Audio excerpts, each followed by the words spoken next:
For 6 months, Frontline investigated a secret war against insurgents operating from inside Pakistan. A year ago, I traveled across Afghanistan and up to the border of Pakistan, together with Frontline correspondent Stephen Gray.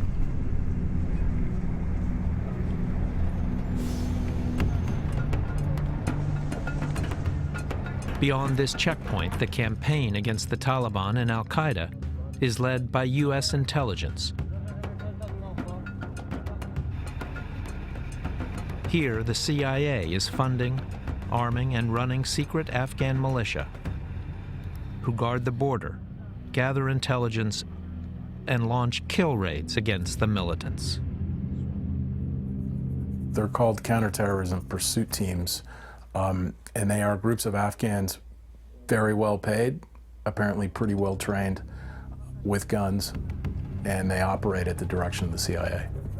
These are direct action, go to the ball kind of groups.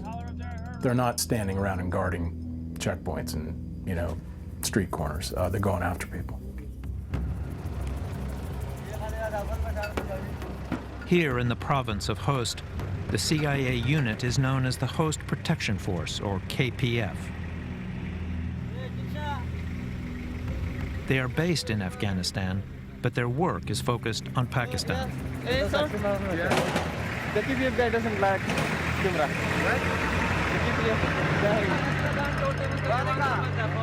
Up at the border, we were stopped from filming them. But a former commander agreed to talk if his identity was protected. They belong to a special force. They support it like special force. Okay?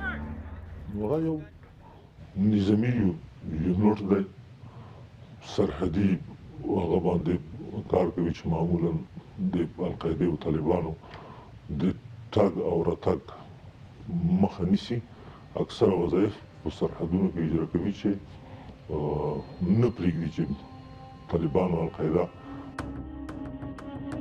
The WikiLeaks war logs released in 2010 contain references to the CIA's private army in Host.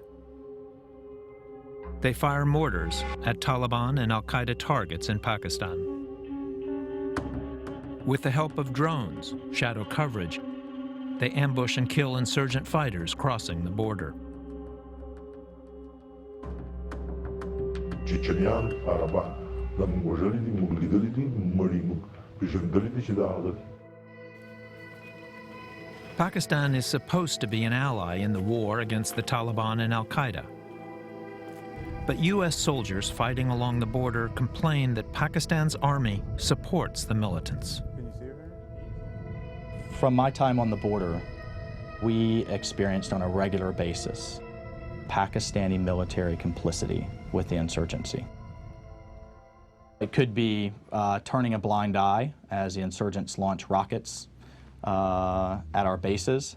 It could be allowing passage, kind of right under their noses. It could be even aiding in working with the insurgents to know what times to cross the border, telling them when our patrols or when the Afghan army patrols typically come. It was complicity on their part. And that piece, at an operational and a tactical standpoint, has to change in order for us to see success in Afghanistan. Pakistan's army denies the accusations of complicity. They point to the sacrifices they've made in fighting militants across the tribal areas. This kind of insinuation or allegation is unjust. These are unfair allegations on Pakistan. Pakistan has done so much. We have lost over 3,000 soldiers and officers in this war. We have cleared so many areas. So many Al-Qaeda leaders have been apprehended by our intelligence agencies. Of course, there was a sharing of intelligence with the other side as well. So with this kind of performance and record, if still someone is not satisfied, then we are not to be blamed in this. But Frontline's investigation found that Taliban leaders still move freely around the country.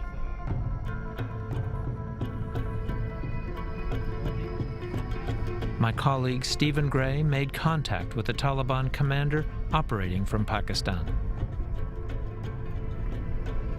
He arranged to meet him just outside the capital Islamabad, not far from where Osama bin Laden was killed last May. The commander told us how dependent the Taliban is on sanctuary in Pakistan to wage war across the border. طرفت بالله زندگی خوب مشکل بازم پاکستان ملت بالله من همکار پاکستان الحمدلله ملت بالله همه وزن ملت بالله همکارو بالله من با ملت افغانستان عملیات با که تو التروز و آی باشه عملیات شروع بنمون که ماست بالله زندگی از ترکی تو وری برولت میشه عملیات زم هم نیست بس کش وقت شروع کردم این سال برام عملیات شروع کردم وقتم شروع این این سال زیاد بودن عملیات. And is the border hard to cross? سرحداً کیچه طرف نه اگر او بولیس کندوز طرف اون طرف بولش لیکو مشکلات. Frankly, we don't know on any given day what side the Pakistanis are on. There is overwhelming evidence that, even as the Pakistani government takes, between $1 and $2 billion a year from the United States government in aid, they also maintain links with the Taliban and they support the Taliban.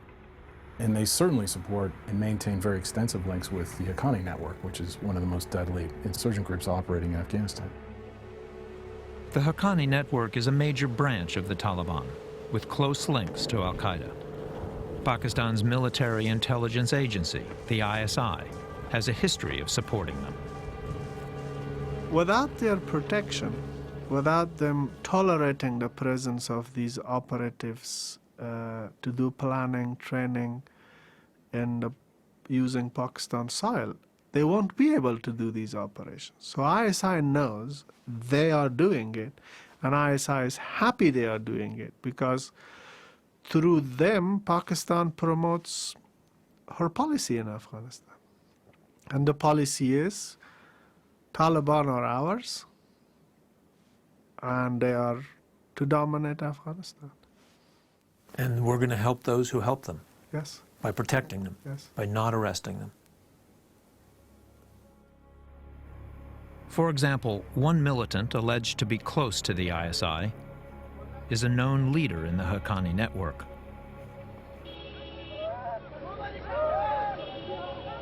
According to U.S. intelligence, Tajmir Jawad is responsible for several major attacks on targets in Kabul. More than a dozen times after we found out this particular operation was carried out with blessings of Tajmir, we told ISI, this guy is not hiding in mountains. He is either in Peshawar or he is in this specific building with this telephone number. They never arrested Tajmir because Tajmir is their man. Both Americans and Afghan counterterrorism officials told us about one senior Taliban Haqqani leader. He's called Tajmir Jawad. And they say they have constantly told Pakistan's military agencies about this man, but still he appears to be living freely. I'll have to check back with the intelligence agencies what exactly is their information on that. But other than this, all other these things are up in the air. There are no specifics in that. One would like only to counter if a fact is given in detail on these issues. But in the past, a lot of these leaders have been arrested, apprehended, and have been acted against.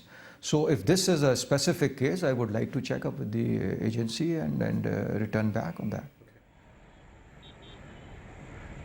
It's true that Pakistan has arrested some key Taliban leaders. For years, the Taliban have complained that the ISI is playing a double game with them. But after spending 3 months interviewing numerous Taliban commanders, Matt Waldman published a widely discussed paper on their ISI support. From the interviews we conducted, I would say the Talibs felt that they needed the support of the ISI to conduct their campaign, and of course a campaign which has had to escalate to meet the escalation from the coalition side. The strong feeling amongst the Talibs is that the ISI has very heavy influence over their movement, and they believe that that exists at a local level and at a senior level in terms of the leadership. What they talk about is the ability of the ISI to penalize or to punish those who do not act in accordance with its wishes. The Taliban commander we interviewed said that if Pakistan chose to, it could, quote, arrest us all in an hour. How did the Pakistan government put pressure on Taliban? لأنه سيك بشر شنو جن كتير بعض بيلا بتاوزو تاد يلتدين بو وهو القاعدة كان يتطيل قواعد بعض بيلا بتاوزو بعض بيلا بتاوزو شنو نقول شان جن بعض بيلا ونج كده كمولا برادر يا حسين يا بن مثلا بعض كده كده لازم زين تادين القواعد. At best, Pakistani pressure on the Taliban has been selective. The military has left the Haqqani network almost untouched in the tribal area of North Waziristan. U.S. military sources told Frontline the Pakistanis are unwilling to take them on. There are hundreds of groups operating in that area. You know, we have to mobilize resources, maybe cool down the other places, stabilize other places, and then sort of get the forces together and then go for it. So that is not an issue. For more than 6 years, the United States has been pressing the Pakistanis to launch an offensive in North Waziristan. In the meantime, the CIA has taken matters into its own hands. Remotely piloted drones have fired more than 280 Hellfire missiles and bombs at targets in the tribal areas.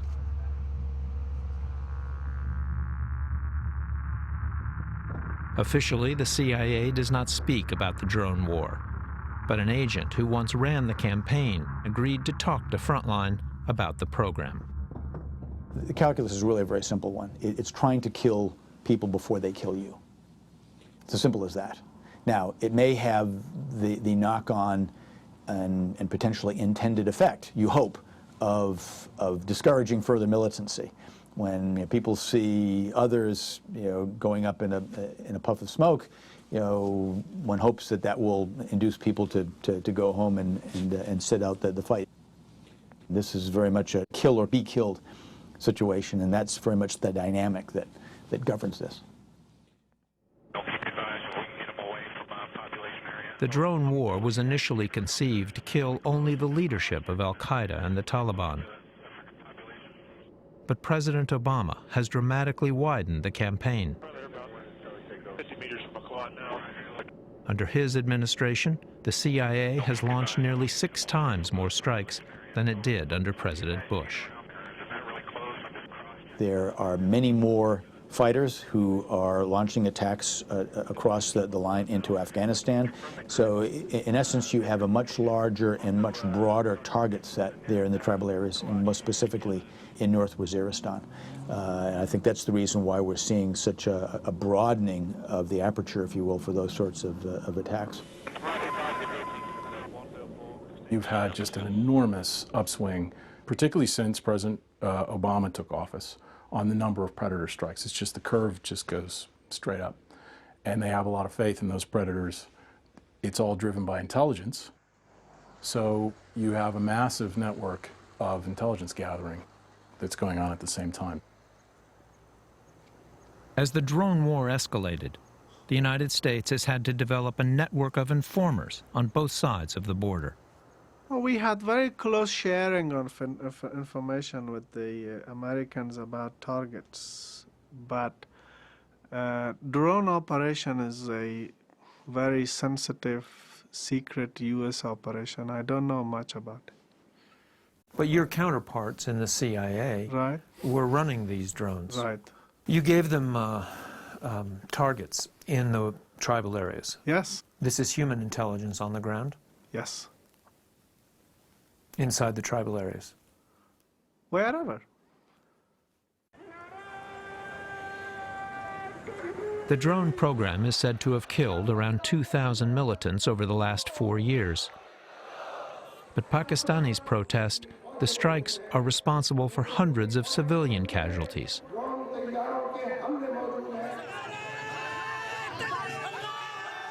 And others warn they risk creating a new and more dangerous generation of militants. It's not just a matter of numbers of militants who are operating in that area, it also affects the motivations of those militants. They now see themselves as part of a global jihad. They're not just focused on helping oppressed Muslims in Kashmir or trying to fight the NATO and the Americans in Afghanistan. They see themselves as part of a global struggle and therefore are a much broader threat than they were previously. So in a sense, yes, we have helped to bring about the situation that we most fear. Over the last 6 months, America's alliance with Pakistan has continued to deteriorate. In November, after a NATO raid killed 24 Pakistani soldiers at the border, the ISI demanded the U.S. halt its drone program and threatened to shoot down any more drones caught flying over the tribal areas. Meanwhile, as the Taliban continues to operate across the border, the U.S. plans to pull out all its troops from Afghanistan by 2014.